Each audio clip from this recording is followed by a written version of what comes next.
Iran's supreme leader has issued a fatwa against the development of nuclear weapons. Now, we're mindful of all the challenges ahead.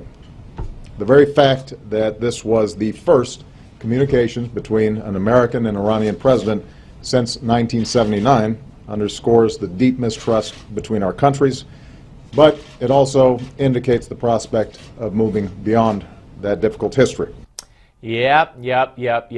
This man worships at the feet of the Iranian leadership. Joining us now is James Robbins, Senior Fellow at the National Security Affairs on the American Foreign Policy Council and Senior Editorial Writer for Foreign Affairs at the Washington Times. James, welcome. You wrote a great piece that I saw at U.S. News talking about the nonsense, this fallacy, as the president stated, of this fatwa that Iran issued against developing nuclear weapons.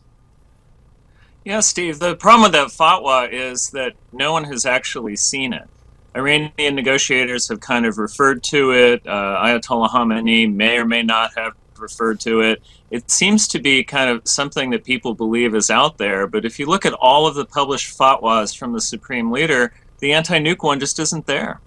Yeah, and he keeps, he keeps bringing it up as proof of some kind. I mean, this is a nation. If this were a nation that weren't involved in anything else except, trying to build a nuclear weapon or whatever we think they're doing, but this is a nation that is actively committing terror, just helped overthrow the Yemeni government, killed Israeli soldiers through Hezbollah, is threatening an invasion of Israel through Hezbollah, has their terrorist input and imprint all over the world, and we're acting, or our president is acting like, they're good people because they said they don't want a nuclear weapon. Yeah, well, I think President Obama is really looking for a grand bargain with Iran to kind of cap his legacy as a foreign policy genius or maybe justify his Nobel Peace Prize. But the fact is that if the Iranians did not want nuclear weapons, we would not be involved in this contentious attempt to try to get them to stop developing nuclear weapons. They wouldn't be lying to the International Atomic Energy Agency. Right. We wouldn't be involved in all these negotiations. We wouldn't constantly be getting warnings from Israeli intelligence that stuff is going on. They wouldn't have built a covert nuclear facility with the help of North Korea out in the Syrian desert that the Israelis had to take care of for us by bombing it. So if they really don't want nuclear weapons, why are they building them? Yeah, and as you point out in your piece, that they'll only say that they don't want nuclear weapons and it's against Islam or whatever, and we got a fatwa, blah blah blah, until they get nuclear weapons. Then their tune will change and they'll talk about why it's justifiable. That's right. People have to understand something about a fatwa. It's not like the Ten Commandments graven on stone by God. A fatwa is just a religious edict from a leader that is an interpretation of Islam.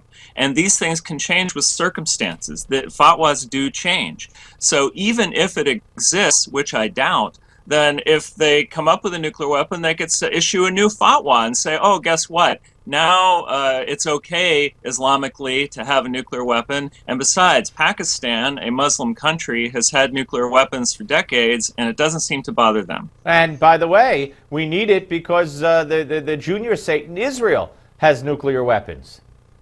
Oh, sure. Sure, they've used that talking point forever, saying, hey, well, what about Israel? Why is there a double standard? Why can't we have nuclear weapons if the Israelis do?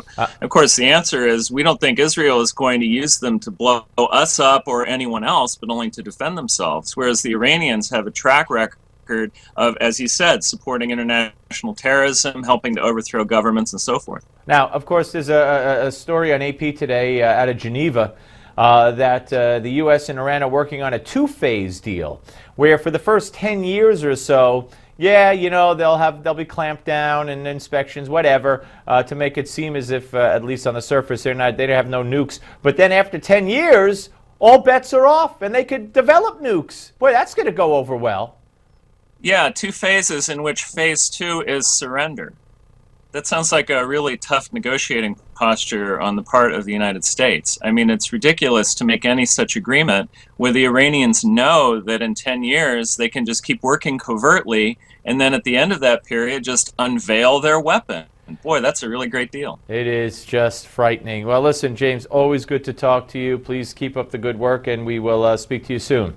Thanks, Steve. All right, take care. All right, folks, it is just insane. It is insane. I mean, it turns out John Kerry was getting berated every single day by his Iranian counterpart at the negotiating table and never walked out, never raised objection, probably because the United States deserves to be berated. I'm sure Barack Obama told him.